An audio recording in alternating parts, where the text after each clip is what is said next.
didn't consciously identify as African. But in the US, whenever Africa came up, people turned to me, never mind that I knew nothing about places like Namibia.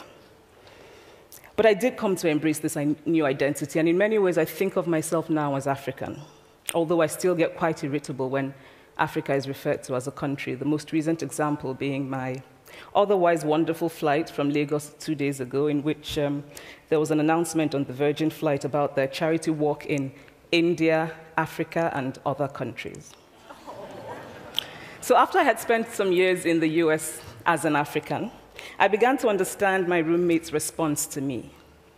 If I had not grown up in Nigeria, and if all I knew about Africa were from popular images, I too would think that Africa was a place of beautiful landscapes, beautiful animals, and incomprehensible people fighting senseless wars, dying of poverty and AIDS, unable to speak for themselves, and waiting to be saved by a kind white foreigner.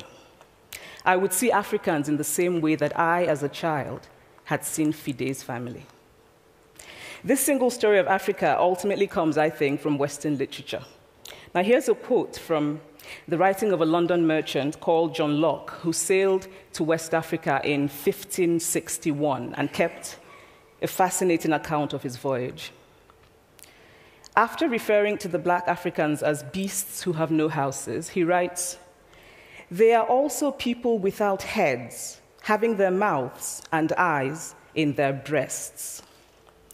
Now, I've laughed every time I've read this, and one must admire the imagination of John Locke.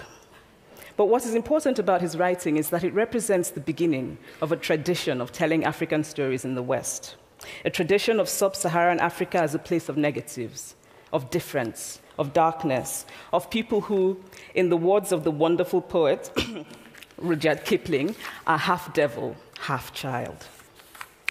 And so I began to realize that my American roommate must have, throughout her life, seen and heard different versions of this single story. As had a professor who once told me that my novel was not authentically African. Now, I was quite willing to contend that there were a number of things wrong with the novel, that it had failed in a number of places, but I had not quite imagined that it had failed at achieving something called African authenticity. In fact, I did not know what African authenticity was. The professor told me that my characters were too much like him, an educated and middle-class man. My characters drove cars. They were not starving. Therefore, they were not authentically African.